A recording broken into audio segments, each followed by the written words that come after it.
오늘 주신 말씀 속에 전제로 드려진 사람이라는 제목으로 함께 은혜를 나누겠습니다. 기도하겠습니다. 사랑과 은혜가 많으신 하나님, 오늘도 하나님께서 잔치를 배설하시고 이 잔치에 우리를 불러주시고 참여케 해 주셔서 감사드립니다. 우리를 받아 주옵소서. 이 시간 우리에게 말씀하여 주시고 깨닫게 하시고 또 말씀의 앞에 결단할 수 있는 우리 모두가 되게 하여 주옵소서. 하나님 앞에 나오며 우리의 문제들도 가지고 나와 싸우니 이 문제를 하나님 앞에 다 내려놓사오니 우리에게 긍휼을 베풀어 주시사 치유의 역사, 회복의 역사, 구원의 역사가 일어나게 하여 주옵소서. 예수님의 이름으로 기도드립니다. 아멘. 오늘도 하나님 앞에 부르심을 받고 성전에 달려나온 여러분들에게 하나님의 은혜가 함께 하시기를 바랍니다. 오늘은 우리 교회가 임직 예배를 드리는 날입니다. 그동안 교회를 개척하고 21년을 지내오면서 5번째 임직식을 갖는 것 같습니다. 임직식은 우리 교회만의 행사가 아니라 외부 강사 목사님과 또 여러분들의 손님들까지 모시고 드리는 예배이기에 더 많이 준비하고 긴장하게 됩니다. 저뿐만 아니라 오늘 임직받는 분들도 하나님 앞에 서는 마음으로 많이 긴장하며 또 기도하며 준비하고 계실 겁니다. 그래서 오늘 임직을 받는 분들에게 그리고 우리 모든 성도들에게 하나님께서 주시는 말씀을 선포합니다. 오늘 임직을 받는 분들, 아니 이미 임직을 받은 분들, 또 앞으로 임직을 받아야 할 분들, 또 우리 모든 성도가 한 마음으로 하나님 앞에 들려지는 그 말씀을 듣고 우리 모두가 결단할 수 있기를 바랍니다.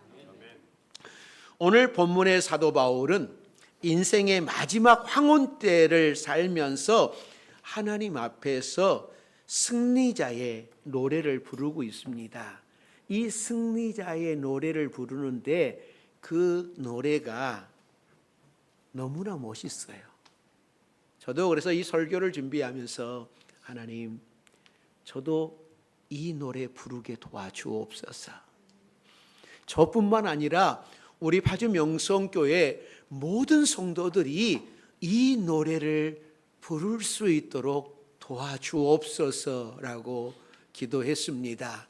오늘 사도 바울이 부르는 노래가 어떤 노래입니까? 나는 선한 싸움을 싸우고 나의 달려갈 길을 마쳤다라고 고백을 하면서 아주 특별한 말씀을 하고 있어요. 사도 바울은 지금 감옥에 갇혀 있습니다. 그 당시 로마는 대화재로 인해서 엄청난 피해가 일어났습니다. 행정구역이 14개로 되어 있었는데 그중 4개의 구역만 손상을 입지 않았고 3개의 구역은 완전히 파괴되었고 다른 7개의 구역도 상당수 파괴되었다고 합니다. 이 로마의 대화재가 일어나자 휴가를 보내고 있었던 네로 황제는 곧바로 돌아와서 이 참사 수습을 위해서 노력을 했다고 합니다. 그럼에도 불구하고 민심이 가라앉지 않고 심지어 이 화재를 일으킨 사람이 네로다라고 하는 이야기까지 했습니다. 그러니 네로는 이 책임을 회피하기 위해서 누군가에게 이 책임을 다 전가해야만 하는 그러한 일이 일어난 겁니다. 그래서 이 책임을 네로 황제는 누구에게 다 뒤집어 씌웠냐면 기독교인들에게 다 뒤집어 씌우면서 대핍박이 일어나는 거예요. 이때의 베드로 사도 바울 모두가 순교를 당합니다. 그러니까 디모데후서는 사도 바울이 순교하기 전 로마 감옥에 갇혀 있을 때에 이때가 이런 상황이었는데 사도 바울로 나이가 많아졌죠. 건강도 좋지 않죠. 자신의 생애가 이제 얼마 남지 않았다라고 하는 것을 느끼면서 복음을 전하다가 감옥에 갇힌 자신을 본문에서 이렇게 표현하고 있어요. 자, 본문 6절 말씀. 6절 말씀 같이 읽습니다. 전제와 같이 내가 벌써 부어지고 나의 떠날 시각이 가까웠도다. 사도 바울은 자신의 삶을 전제로 표현하고 있습니다. 제가 주일 저녁 예배 설교를 하면서 레위기를 강의해서 우리 성도들이 레위기 되게 어렵다고 생각하지 마시고 레위기가 정말 은혜롭습니다. 그러니까는 저녁 예배 빠지지 마시고 나오셔서 레위기로 은혜 받으십시오라고 제가 이야기를 했잖아요. 그러니까 레위기가 너무 어렵다고 생각해요. 요한계시록도 어렵다고 생각을 해요. 그래서 오늘 전제로 드려진다라고 했을 때 이 전제가 뭔지를 모르는 성도들이 많아요. 네, 속으로 여러분들이 전제가 뭔지 알고 계시면 그래도 좀 성경을 읽으시는 분이시고 전제를 잘 모른다면 내가 잘 모르구나 그런 생각을 하시면 되고 속으로 하시면 됩니다. 전제라고 하는 것은 제물을 드리기 위하여서 짐승을 끌고 와서 자기가 죽이고 자기가 피를 다 뽑고 자기가 각을 뜨고 자기가 모든 짐승들을 잡는 거잖아요. 제사장이 잡는 게 아니라 제사 드리는 사람이 다 죽이고 그러는 거 가죽 뺏기고 다 하는 건데 그 제물을 번제단에 올려놓으면 이게 번제가 잘 타야 되는데 이게 시간이 지나면서 불이 꺼지면서 타담한 고기, 타담한 것들이 남게 되는 거예요. 자, 하나님은 분명하게 온전히 태워드리라고 했는데 그것이 남아있단 말이죠. 그럴 때에 어떻게 해야 되겠습니까? 그 제물 위에 올리브나 포도주를 부어드리는 거예요. 그 꺼져가는 불꽃 위에 올리브 기름이나 알코올성 포도주를 부르면 다시금 불이 확 올라오는 거예요.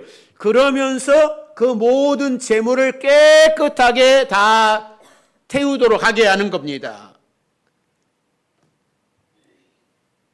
그러므로 전제는 꺼져가는 제사의 불이 꺼지지 않도록 제사가 완성되도록 하는 것이 전제의 목적이에요.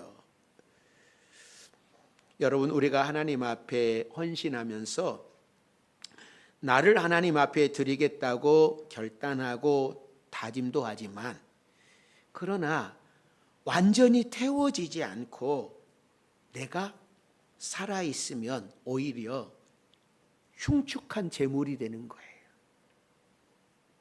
우리는 타담한 제물이 되어서는 안 됩니다.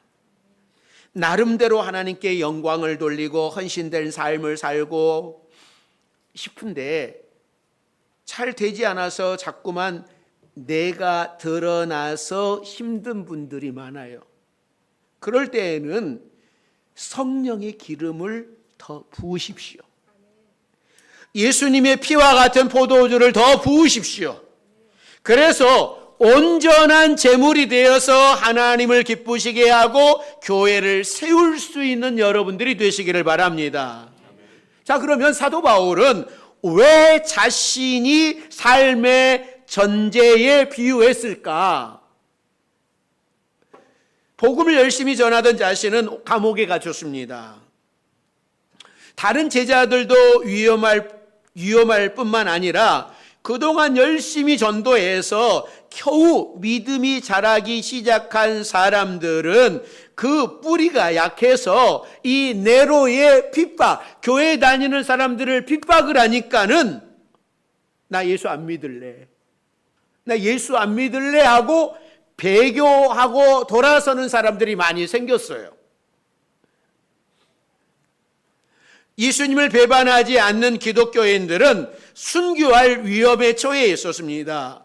아니, 이 네로 황제의 핍박으로 인하여서 기독교가 완전히 사라질 것만 같은 거예요. 사도 바울은 네로 박해로 인해서 성령의 불이 꺼져가는 것처럼 교회가 기독교가 끝난 것처럼 보여질 때에 수많은 교인들이 배교하고 교회가 문을 닫고 제단에 불이 꺼져가고 있을 때에 자신의 삶을 전제로 드린다라고 고백을 하고 있는 겁니다. 사도 바울의 순교의 피를 통해서 성령의 불이 다시 뜨거워지고 교회가 다시 일어나게 될 것이라고 하는 의미를 가지고 있는 거예요. 사랑하는 성도 여러분, 지금 우리에게도 이런 믿음이 필요한 겁니다. 나를 전제로 들여서 꺼져가는 교회의 불이 다시 타오를 수 있도록, 성령의 역사가 다시 불길처럼 일어나도록 자신을 드릴 사람이 누구이겠습니까? 전제는 희생이 있어야 됩니다. 내 시간을 드리는 희생, 내 물질을 희생, 내 몸을 희생하여 드릴 때에 하나님께서는 여러분을 통하여서 다시 교회를 일으키는 것이고, 여러분의 땀을 통하여서 여러분의 가정을 다시 회복시켜 주실 것입니다. 우리 모든 성도들이 이 사도 바울처럼 전제로 드려지는 결단이 있기를 주의 이름으로 축원합니다. 내가 기도함으로, 내가 헌신함으로 내 가정의 모든 가족의 믿음이 회복되는 역사가, 온 가족이 구원받는 역사가, 우리 교회가 살아나는 역사가 여러분을 통하여서 일어나시기를 주의 이름으로 축원합니다. 오늘 임직받는 여러분을 통하여서, 이미 임직을 받았던 여러분들을 통하여서, 우리 모든 성도들을 통하여서 이런 역사가 일어나기를 바랍니다. 죄악과 위험이 많은 이 세상에서 그리스도인으로 살아간다고 하는 것은 참 어렵습니다. 목사로 살아가는 것도 참 어려운 것 같아요. 그냥 하고 싶은 대로 다 하고 남들처럼 다 하고 그러면 쉬울 수 있습니다. 그런데 하나님 앞에서 살아가려고 하면 많이 어려워요. 여러분도 그러지 않겠습니까? 직장에서 적당히 살아가면 하나도 안 어려워요. 그냥 주일날 여기 와서 예배만 드리고 가면 하나도 안 어려워요. 그런데 직장에서 하나님의 자녀로 살아가려고 하니, 세상 사람들 속에서 하나님의 자녀로 살아가려고 하니 얼마나 어렵습니까? 얼마나 힘이 듭니까? 그러다 보니 유혹도 많고요, 핍박도 많습니다. 나 자신에게 남아있는 죄성 때문에, 마귀의 시험 때문에 참 어렵습니다. 이런 상황에서 내 신앙 하나 지키는 것도 어려운데 나를 희생하고 헌신하라고 하는 말씀이 부담이 될 수도 있습니다. 하지만 우리는 이미 예수님께서 우리를 위하여 생명을 내놓아 주셨어요.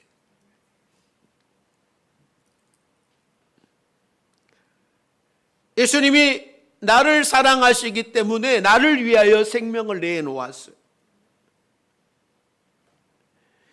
그러기에 사도 바울처럼 복음의 사역에 헌신된 사람만 전제로 드려지는 것이 아니라 예수님의 생명을 가지고 살아가는 사람들이라면 우리 모두는 전제로 드려지는 사람이 되어야 되는 겁니다. 사도 바울은 인생의 마지막을 살면서 사랑하는 제자 디모데에게 오늘 본문에서 마지막 유언과 같은 말씀을 하고 있는 겁니다. 나도 전제로 드려지고 있는데 너도 전제로서의 삶을 살아가라. 그 전제의 삶이 어떤 것이냐고 오늘 말씀을 합니다. 첫째는 말씀을 전파하라고 하는 거예요. 자, 본문 2절 말씀입니다. 2절 말씀 같이 읽습니다. 너는 말씀을 전파하라. 때를 얻든지 못 얻든지 항상 힘쓰라. 범사의 오래 참음과 가르침으로 경책하며 경계하며 권하라. 사도 바울은 다메섹에서 예수님을 만난 이후로 평생 복음을 전하면서 살았던 사람입니다. 그래서 사랑하는 제자 디모데에게도 평생 복음을 전하며 살아가라고 유언을 하고 있습니다. 그런데요, 이 유언이 우리에게 적용됩니까? 여러분에게 적용됩니까? 적용되는 말씀입니까? 아이고 목사님, 오늘 본문 내가 자세하게 읽어보니까 사도 바울이 디모데에게 하는 거지 저에게 하는 말씀이 아닙니다. 참 다행입니다. 참 다행이에요. 그래서 피해가고 싶죠. 이 말씀은 피해갈 수 없어요. 어느 누구도 피해갈 수 없어요. 왜냐하면 주님이 그렇게 말씀하셨기에. 마태복음 28장 19절에 주님께서 승천하시면서 마지막으로 남긴 유언의 말씀이 모든 족속으로 제자를 삼아 아버지와 아들과 성령의 이름으로 세례를 주라고 말씀하셨어요. 전도하는 것은 제자들만 아니라 우리 모두에게, 예수 믿는 사람에게는 다 적용되어지는 말씀이에요. 그래서 19세기 미국을 이끌어갔던 부흥사였던 무디 목사님이 하나님을 만나고 이런 고백을 해요.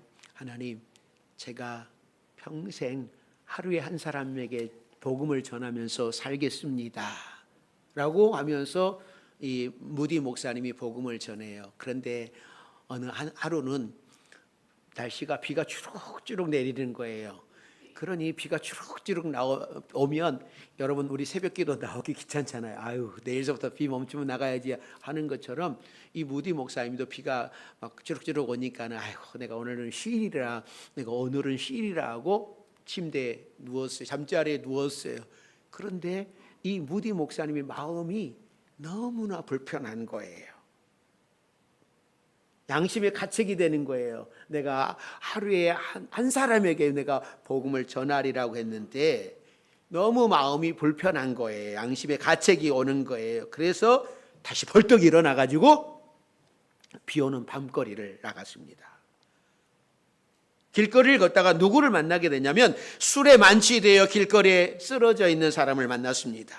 무디는 그 사람에게 다가가가지고 예수 믿고 구원받으십시오 라고 소리를 질렀어요. 그랬더니 이때 이 술취중쟁이가 뭐라고 해요? 이 미친놈아, 너 누군데 나보고 예수 믿으라고 하는 거야 라고 소리를 쳤답니다. 그때 무디 목사님이 대답하기를, 나는 이 동네에 사는 무디라고 하는 사람인데 당신 예수 믿고 구원받으십시오 라고 전하고 돌아간 거예요. 복음 전했잖아요. 그리고 잠들었어요. 그런데 3개월 후에 이 무디 목사님 가정에 문에 누가 문을 두드리는 사람이 있었어요. 나중에 보니까는 그 술 주정뱅이였습니다. 그가 와서 이런 고백을 하는 거예요. 그날 저녁 예수 믿고 구원받으라고 한 선생님의 그 말이 자기 귓전에서 떠나지 않아서 이렇게 찾아올 수밖에 없었다고. 내가 어떻게 해야지 되는지를 알려주십시오 라고 했다고 하는 거예요. 우리 모두는 복음에 빚진 자들입니다. 그러므로 때를 얻든지 못 얻든지 복음 전하는 일을 힘써야 되는 거예요. 논리적으로 이 무디 목사님이 그 술 주정쟁이 맞나요? 발음이 잘 되나요? 이 사람에게 이야기한 거 아니잖아요. 그냥 예수 믿고 구원받으라고 하는 말 한마디 한 거예요. 이게 복음이에요. 우리 이거 할 수 있지 않습니까? 이 정도는 할 수 있잖아요. 뭐 사형리를 가지고서 논리적으로 탁탁탁 이게 아니라 예수 믿고 구원받으시라고 이 말 할 수 있잖아요. 전제로 부어질 사람들은 이렇게 예수님을 이야기하는 사람이에요. 두 번째는 고난을 각오하라고 이야기해요. 자, 5절 말씀. 자, 5절 말씀 같이 읽습니다. 그러나 너는 모든 일에 신중하여 고난을 받으며 전도자의 일을 하며 내 직무를 다하라. 너는 모든 일에 신중하여 고난을 받으며. 아니, 주의 일을 하기도 벅찬데 왜 고난까지 받으라고 이야기를 하는지.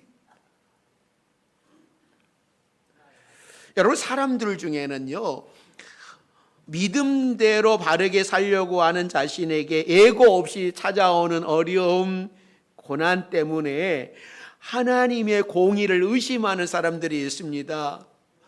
왜 도대체 나에게 이런 고통을 주십니까?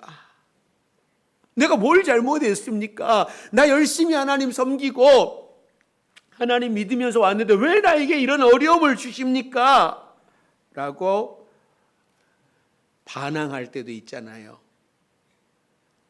그런데 사도 바울이 디모데후서 3장 12절에 이렇게 말씀을 해요. 자, 12절 말씀 띄워주세요. 같이 읽습니다. 무릇 그리스도 예수 안에서 경건하게 살고자 하는 자는 박해를 받으리라.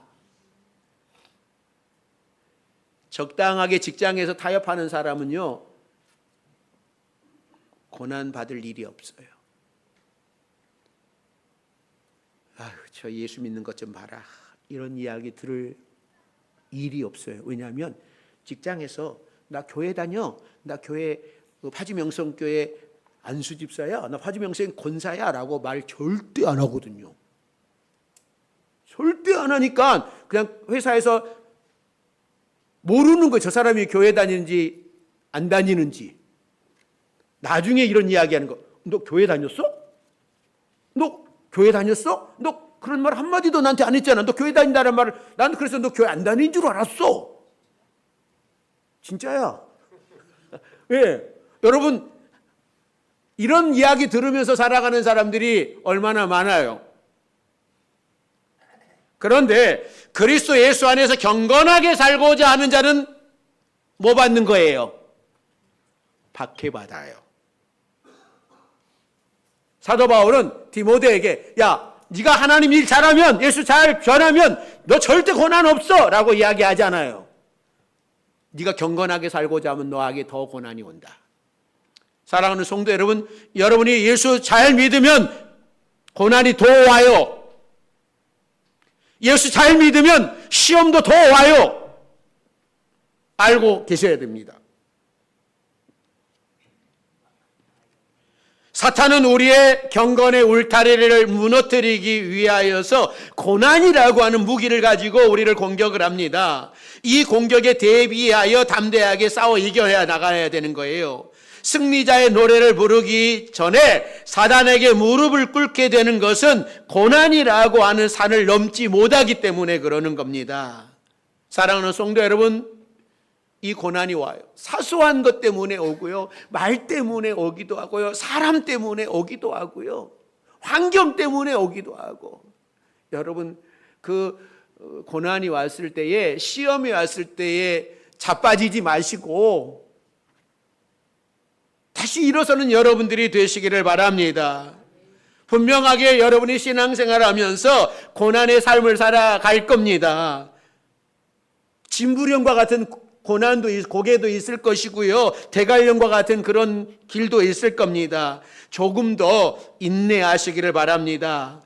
그래서 태산이 높다 하되 하늘 아래 매라고 하는 시가 있잖아요. 저는 이 시를 좀 이렇게 바꿔보면 좋겠습니다. 고난의 산이 아무리 높다 하되 하나님보다는 낫다. 사랑하는 성도 여러분, 말씀을 붙들고 고난을 담대하게 이기는 여러분들이 되시기를 바랍니다. 고난이 아무리 높아도 하나님보다는 낫잖아요. 그러므로 고난 너머에 계시는 하나님을 바라보시기를 바랍니다. 구세군의 창설자 윌리엄 부스가 이런 이야기를 해요. 그 구세군을 창설하면서 굉장히 많은 어려움들이 있었거든요. 고난이 있었거든요. 그런 가운데에서도 이거 잘 이겨나갔어요. 그러면서 그가 이런 고백을 합니다. 나의 성공 비결은 고난이 올 때 일보 전진한 것뿐이다. 한 걸음 한 걸음 전진한 것뿐이다 라는 이야기를 해요. 여러분, 고난이 올 때 달려가기 쉽습니까? 너무나 어려운 거예요. 그런데 안 지기 위하여서 한 걸음 내디디면서 가는 거예요. 그저 주님의 손을 붙잡고 하루하루 최선의 삶을 살아가는 거예요. 그러게 여러분도 한 걸음 떼십시오. 고난이 왔을 때 막 뛰어가려고 그러는 것이 아니라 그냥 한 걸음 내딛는 거예요. 오늘도 주님을 향하여서 한 걸음 나아오셨으면 잘하신 거예요. 끝까지 인내하셔서 그 고난의 산을 이겨나가기를 바랍니다.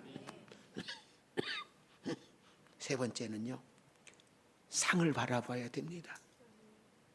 자, 8절 말씀. 자, 8절 말씀 여러분 같이 읽습니다. 시작.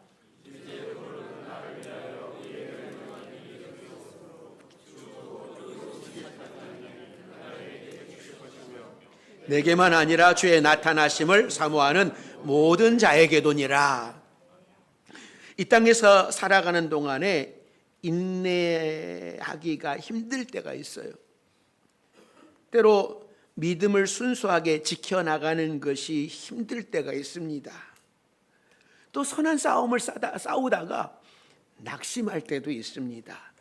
그럴 때 우리는 주님께서 우리를 위하여서 예비하신 면류관을 바라볼 수 있어야 됩니다. 이것을 바라보는 자는요, 낭망하다가도 다시 일어납니다. 쓰디쓴 고난의 역경 속에서도 다시금 벌떡 일어납니다. 그리고 한 걸음 나가는 것이죠.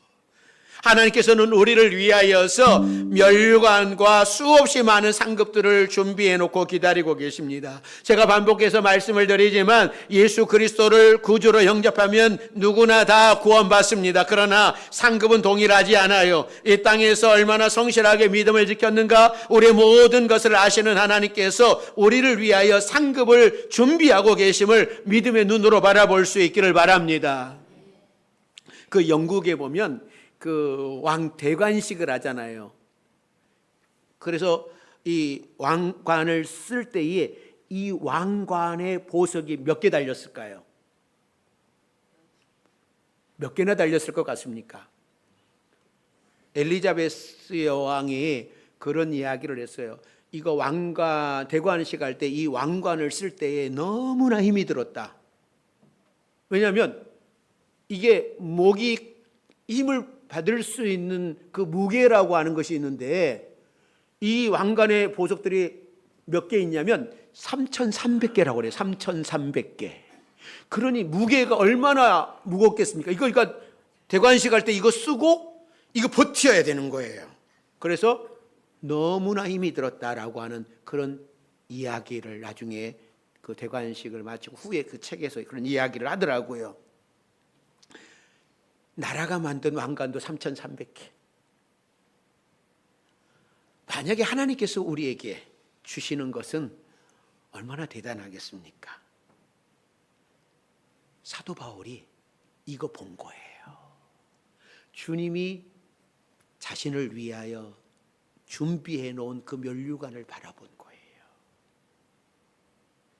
그래서 죽음이 다가오는 순간에 벌떡 일어서는 거예요. 괴로운 순간을 본 것이 아니라 주님께서 나를 위하여 상을 베푸시는 그 면류관을 가지고 계시는 주님을 바라봤어요. 사랑하는 우리 바주명성교회 여러분, 여러분을 위하여 우리 주님께서 예비하고 계신 그 면류관을 바라보는 여러분들이 되시기를 바랍니다. 사도 바울의 시대는 성도들이 핍박을 받는 시대였습니다.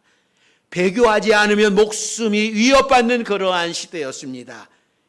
히브리서 기자는 이런 고백을 해요. 히브리서 11장 36절 37절 말씀 같이 읽습니다. 또 어떤 이들은 조롱과 채찍질뿐 아니라 결박과 옥에 갇히는 시련도 받았으며 돌로 치는 것과 톱으로 켜는 것과 시험과 칼로 죽임을 당하고 양과 염소의 가죽을 입고 유리하여 궁핍과 환난과 학대를 받았으니, 여기서 양과 염소의 가죽을 입고 유리했다라고 하는 단어가 나오는데, 초기 로마 기독교인들이 카타콤에 숨어 살았다라고 하는 것은 우리가 잘 알고 있잖아요. 제가 그 카타콤 들어가 봤는데 너무나 정말 그들이 지하 동굴에서 생활하다가 동굴 밖으로 나올 때는요, 양과 염소의 가죽을 뒤집어 쓰고 다니는 구차하고도 슬픈 삶을 살았습니다. 그들은 무서운 핍박 속에서도, 기독교인들은 지하 묘지인 카타콤에서 숨면서 신앙을 지키면서 죽도록 충성하며 살았어요. 햇빛을 못 보니까 크지도 않고. 사랑하는 성도 여러분, 하나님께서는 우리가 세상에서 승리하기를 바라십니다. 성경 곳곳에 많은 상급들을 약속해 주고 계시고, 그러므로 하나님 나라를 위하여 목숨 걸고 달려갈 수 있기를 바랍니다. 이솝우화에 이런 이야기가 나오는데요, 사냥을 잘하는 들개 이야기입니다. 이 들개는 너무나 빨라서 어떤 짐승들도 따라오지 못할 정도입니다. 그런데 하루는 이 들개가 토끼를 쫓다가 그만 놓치고 말았어요. 체면이 구겨진 거예요. 그래서 다른 짐승들이 막 놀려댄 거예요. 야, 너 발 빠르다더니 너 별거 아니구나. 야, 그 실력도 이제 녹슬었다. 너 앞으로 이제 제대로 먹고 살겠냐? 토끼도 놓치는 주제에 네가 어떻게 살겠냐? 그랬더니 이 들개가 이렇게 해명했다고 합니다. 그놈의 토끼는 목숨을 걸고 뛰었고 나는 저녁 식사하려고 뛰어서 그래. 여러분, 그런 거예요. 최선을 다하는 사람은 당해내기가 힘이 든 겁니다. 목숨 걸고 하는 사람 당해낼 수 없는 거예요. 어떤 일을 맡았든지 무엇을 하든지 최선을 다하는 사람들은 그들이 일을 냅니다. 반면에 능력이 있고 모든 것을 다 갖추고 있어도 최선을 다하지 않으면 승리할 수 없습니다. 목숨 걸지 않으면 지킬 수 없습니다. 다른 건 몰라도 믿음은 목숨 걸지 않으면 지킬 수 없습니다. 믿음은 목숨 걸지 않으면 천국에 갈 수 없습니다. 우리 파지명성교회 여러분들이 목숨 걸고 신앙을 지키시기 바랍니다. 목숨 걸고 믿음을 지킬 수 있기를 바랍니다. 목숨 걸고 하나님께서 여러분에게 주신 교회를 잘 지키시기를 바랍니다. 사단도 두려워 떨며 물러갈 거예요. 예수님을 위해 목숨을 걸고 자신을 전제로 들여서라도 성령의 불이 다시 타오르기를 원하는 사도 바울처럼 우리도 오직 믿음으로 내가 전제가 되어서 불길을 타오르게 하리라 라고 하는 결단을 하며 살아갈 수 있는 우리 모두가 되기를 주의 이름으로 축원합니다. 기도하겠습니다. 사랑과 은혜가 많으신 하나님, 오늘 사도 바울은 전제와 같이 내가 벌써 부어지고 나의 떠나갈 시간이 가까웠다. 자신이 전제가 되었다고 하는 결단을 합니다. 그리고 나는 선한 싸움을 싸우고 나의 달려갈 길을 마치고 믿음을 지켰다라고 고백을 하는 것처럼 이 사도 바울의 고백이 우리 바지명성교회 모든 성도들의 고백이요 찬양이 되게 하여 주옵소서. 예수님의 이름으로 기도드립니다. 아멘.